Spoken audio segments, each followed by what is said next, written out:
Assalamualaikum warahmatullahi wabarakatuh. Alhamdulillah kita berjumpa lagi teman-teman. Pada hari ini kita akan membahas beberapa hal terkait dengan dampak-dampak negatif di tumbuh kembang anak-anak kita. Jadi saya bergabung di sebuah grup psikologi dan menemukan beberapa masalah. Yang mau saya bahas hari ini adalah ada seorang anak muda yang menceritakan masalahnya bahwa dia sedang terkena penyakit penyimpangan seksual. Jadi dia mengaku pemuda ini usianya umur 21 tahun. Dia mengaku sebagai orang yang punya keinginan terhadap dua lawan jenis. Dia ke wanita juga oke, ke laki-laki juga oke, atau kita sebutkan dia biseks. Jadi Bapak Ibu yang berbahagia, teman-teman yang berbahagia, ini adalah masalah yang sudah sangat lama, sudah sangat klasik sekali. Penyakit-penyakit seperti ini atau penyimpangan-penyimpangan seperti ini, dia sejak ada di zaman Nabi Lut, ya, yang kita tahu.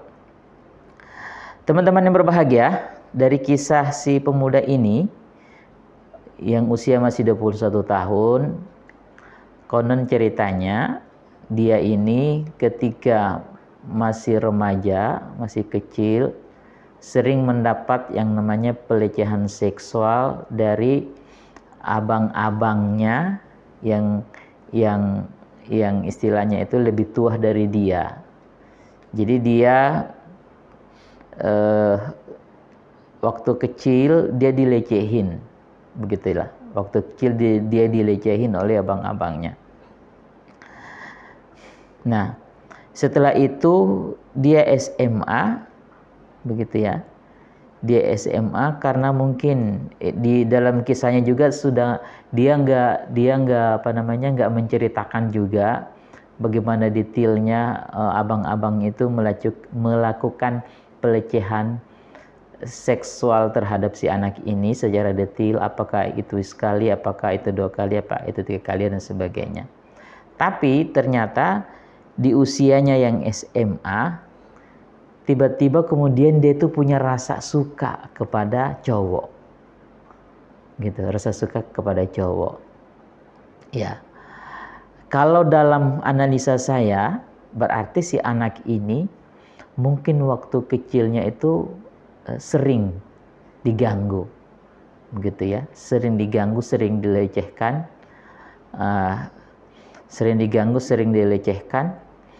atau sering kemudian mendapat hal-hal yang sebenarnya tidak patut dilakukan untuk anak-anak.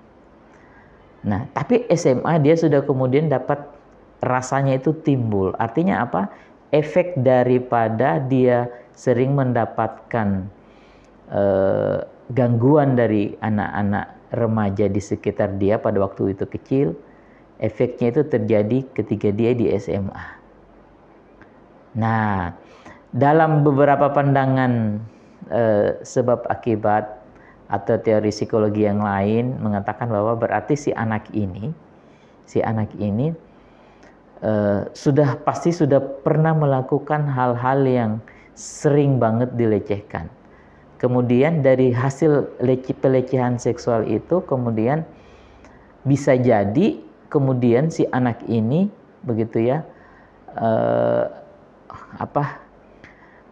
mendapat yang namanya kenikmatan dari hasil lecehan itu. Sehingga kemudian dia menjadi sebuah hal yang dia ingat, dan ketika dia ketika dia dewasa dan sudah SMA, dia pengen melakukan itu lagi tapi dengan cara yang lebih sopan. Artinya dia mencari orang yang sama-sama pengen melakukan hal seperti itu. Nah, ini bahayanya ayah dan bunda, jangan jangan menganggap remeh pelecehan seksual yang terjadi di anak kita atau di orang-orang, atau bahkan anak kita larang untuk melakukan itu. Begitu. Jangan. Jaga jarak banget dengan anak-anak kita. Kita ajari mereka untuk melindungi alat-alat vital mereka. Kemudian kita jaga anak-anak kita kemudian tidak mengalami hal-hal seperti ini dari teman-temannya dan segala macam. Kalau itu terjadi di sekolah, langsung kemudian diberhentikan kegiatan-kegiatan yang mungkin sifatnya main-main tapi kemudian bisa mengakibatkan hal-hal yang fatal nantinya. Nah, kemudian setelah itu si anak ini sudah mulai punya rasa suka ke cowok di usia SMA. Ya, di usia SMA. Nah, ketika usia SMA berarti anak ini kan sudah mulai memasuk istilahnya itu sudah pradewasa atau masih muda, dan kemudian ada rasa itu sudah timbul. Nah, inilah bekas daripada pelecehan yang terjadi di waktu kecil, sehingga merubah pandangan dia, ya, merubah pandangan dia dari mungkin waktu kecil itu dilecehkan, sekarang di waktu dewasanya dia mendapat sebuah kesenangan dari hasil lecehannya itu. Nah, teman-teman berbahagia, sesudah itu tamat SMA tambah lagi, malah kemudian dia mendapat yang namanya dedi. Mendapatnya mana dedi. Nah, si dedi ini katanya sih sudah punya istri juga. Artinya si dedi ini kan juga bisek. Begitu. Nah, akhirnya dia kemudian bercerita ke forum psikologi itu bahwa dia pengen kemudian sembuh, pengen dan lain-lain, bertobat dan lain-lain. Nah, bagaimana kemudian caranya? Apa yang bisa dilakukan untuk si mas yang masih muda ini, masih 21 tahun yang bisek ini atau gay, ya, kalau kemudian dia benar-benar mau merubah dirinya? Ya, baik Bapak Ibu sekalian, teman-teman berbahagia, ya, secara psikologi, secara spiritual, coba kemudian Mas satu niatkan untuk bertaubat, ya, niatkan kemudian bertaubat. Ya Allah, aku mau menyudahi nih penyimpangan diriku yang sudah mulai jauh begitu. Nah, jadi niatkan ini untuk kemudian bertaubat. Nah, kemudian ini kan pasti akan terjadi terus, ya. Artinya kalau dia belum kemudian berkomitmen tinggi dan sebagainya, setiap kali terjadi harus bertaubat. Setiap kali terjadi harus bertaubat. Nah, sebagaimana Allah Subhanahu wa taala berfirman, ya ayyuhalladzina amanu tubu, ya, ilallahi taubatan nasuha. Jadi wahai orang-orang yang beriman, bertaubatlah, ya, bertaubatlah atau kembalilah kepada Allah dengan taubat yang sesungguh-sesungguhnya. Ya, jadi jangan kemudian merasa setelah melakukan sesuatu dan itu sebagai sebuah penyimpangan, ya, harus tobat. Ya, jadi innallaha yuhibbut tawwabina wa yuhibbul mutatahhirin.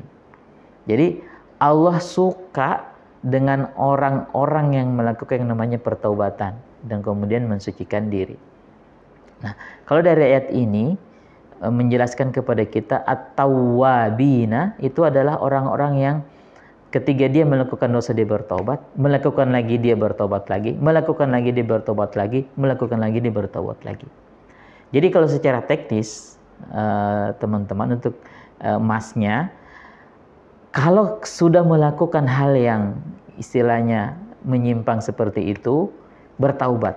Melakukan lagi, bertaubat lagi, melakukan lagi, bertaubat lagi, melakukan lagi, bertaubat lagi. Sampai kapan? Sampai kemudian nggak melakukan. Gitu. Nah, mengapa harus begini? Karena kita nggak tahu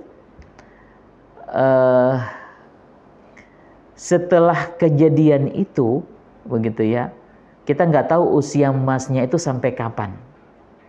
Gitu. Siapa tahu umpamanya setelah melakukan itu sholat taubat dan bertaubat kepada Allah, kemudian Allah panggil, bisa jadi kemudian mendapat pengampunan, gitu.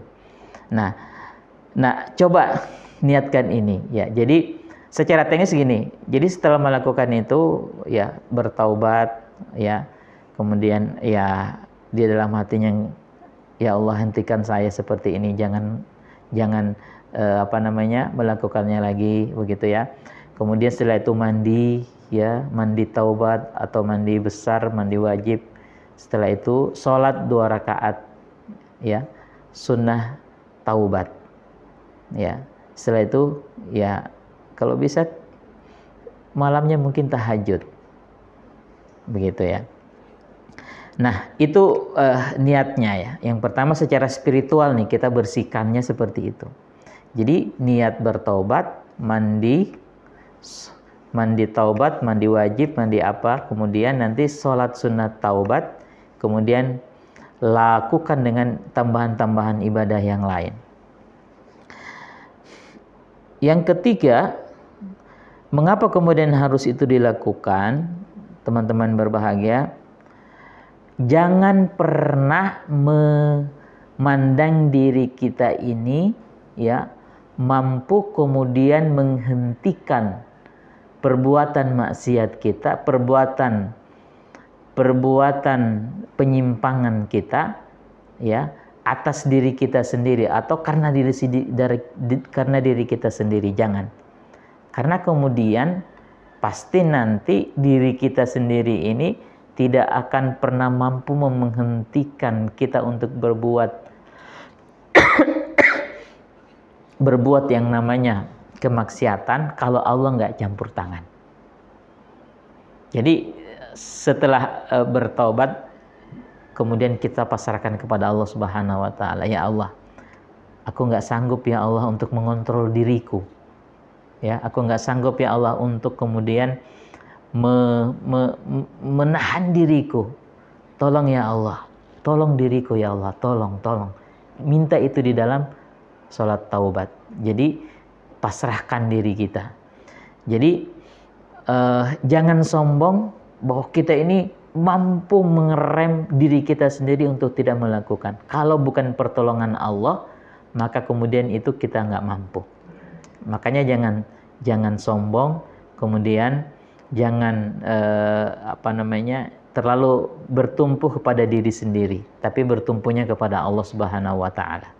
Ya, jadi secara spiritual, Mas lakukan niat taubatnya, selalu taubat, kemudian sholat sunnah taubat, ditambah ibadah-ibadah, mau duha, pokoknya dekatkan diri kepada Allah. Yang ketiga yaitu pasrah kepada Allah Subhanahu Wa Taala. Apa yang mau ya Mas lakukan itu mudah-mudahan Allah rem dengan kehendaknya Allah sendiri. Jadi katakan, ya Allah, tolong aku dihentikan ini ya Allah dengan kehendak-Mu, dengan kekuatan-Mu, la haula wala quwata illa billah. Gitu. Yang selanjutnya adalah dari sisi psikologi. Nih, tadi kita sudah bicara dari sisi spiritualnya. Dari sisi psikologinya adalah ada yang namanya sisa goresan jiwa yang kemudian Mas dapatkan dari hasil pelecehan seksual yang dilakukan oleh abang-abangnya dulu. Bagaimana cara menghilangkannya?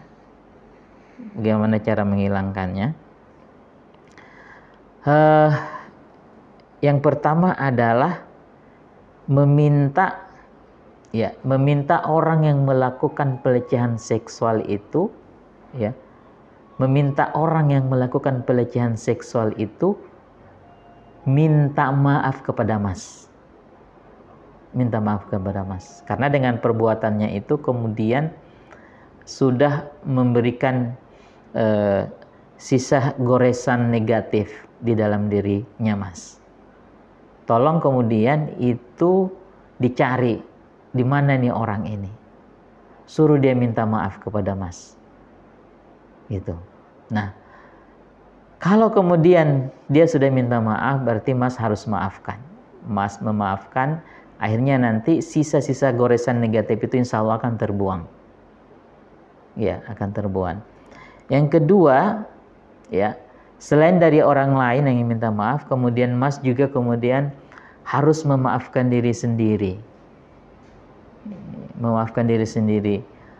Atau menerima diri sendiri. Atau mengikhlaskan kejadiannya. Ya Allah, aku ikhlas ya Allah, dulu aku dilecehkan. Tolong hilangkan sisa goresan negatif ini. Minta kepada Allah, kemudian bisa hal itu menghilangkan sisa-sisa goresan negatifnya. Ya, maafkan, ikhlaskan kejadiannya. Terima kejadiannya dengan ikhlas. Ya Allah, aku ikhlas ya Allah. Allah, aku ikhlas ya Allah. Kemudian dengan keikhlasan itu kemudian minta kepada Allah, ya Allah hilangkan nih sisa goresan negatifnya. Yang kedua, begitu ya. Yang kedua adalah dari sisi kemudian dari sisi spiritualnya, dari sisi psikologinya seperti itu. Yang ketiga, secara teknisnya bagaimana nih? Gitu kan, secara teknisnya bagaimana? Untuk kemudian tidak kembali ke situ. Nah, secara teknisnya begini. Yang pertama, karena Mas punya hubungan dengan Dedi, ya. Katakan kepada Dedi kita putus, gitu ya. Kita putus dari sekarang, hentikan itu dan ambil kebijakan itu untuk putus dari dia.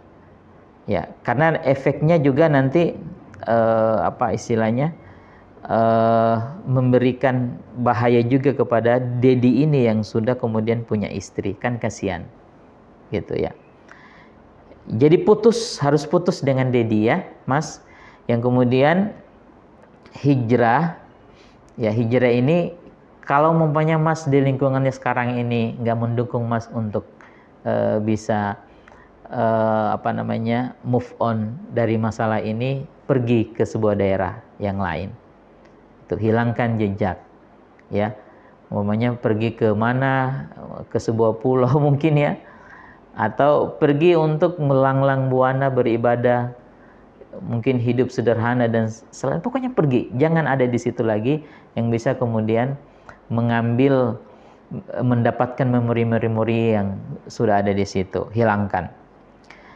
Yang berikutnya adalah ketiga, umpamanya ada sebuah keinginan yang muncul. Nah, ini kan pasti akan muncul terus keinginan itu ya. Jadi kalau ada keinginan yang muncul, tolong kemudian Mas lawan keinginan itu. Yang pertama ya, teriakan dengan kuat, Allah di hatimu. Ya Allah, kuatkan itu. Kalau ada keinginan itu, teriakan Allah di dalam hatimu. Ya. Sehingga kemudian sebenarnya keinginan itu bisa jadi dari setan yang sudah menguasai kita. Ya, jadi teriakan itu di dalam hatimu, ya Allah. Kalau bisa mungkin a'udzubillahi minasyaitonirrajim. La haula wala quwwata illa billah. Kemudian ditambah dengan istighfar, astaghfirullahaladzim. Jadi lawan keinginan itu. Gitu. Jadi ketika ada keinginan itu lawan, ya begitu ya. Kemudian lawan dengan kondisi seperti itu, dengan kondisi jiwa dan spiritualnya yang dilakukan seperti itu. Zikir, Allah, Allah, Allah, Allah Akbar, teriakkan di dalam hatinya yang keras. Kemudian berta'awudz karena ini dari syaitan, dan istighfar banyak-banyak. Ya. Setelah itu kemudian secara teknis Mas nggak boleh pegang HP. Gak boleh komunikasi, hilangkan HP-nya, bukan hilangkan, simpan HP-nya. Ya, Jangan lagi buka-buka HP, nonaktifkan. Atau bahkan pergi begitu. Jangan di dalam kamar, cari keramaian. Ya, jadi hilangkan HP-nya, kemudian cari keramaian. Kalau nggak sanggup di keramaian, cari ke masjid. Cari masjid. Di dekat masjid, di lapangan. Jangan kemudian ke tempat-tempat yang tidak bagus. Nah, kalau sudah tenang, ya, baru kemudian kembali. Nah, nasihat saya, kalau kemudian keinginan ini sangat kuat, ya, sangat kuat banget kondisinya, maka kemudian Mas, ya, harus kemudian ambil wudhu, kemudian sholat 2 rakaat, wudhu sholat 2 rakaat, wudhu sholat 2 rakaat, dan lawan dia, ya, dan lawan dia. Dan itulah yang bisa kemudian membantu memanage yang namanya keinginan-keinginan ke situ. Jadi yang pertama itu dari sisi spiritualnya sudah, psikologinya sudah. Yang kedua, actionnya bagaimana, secara teknis pelaksanaannya bagaimana. Dan itu Mas harus lakukan. Dan mudah-mudahan komitmen, ya, mudah-mudahan Allah memberikan hidayah kepada Mas, mudah-mudahan Allah memberikan petunjuk kepada Mas. Semoga bisa terlepas dari, ya, sisa-sisa goresan negatif, ya, sisa-sisa goresan negatif yang ada di kehidupan Mas. Terima kasih banyak. Assalamualaikum warahmatullahi wabarakatuh.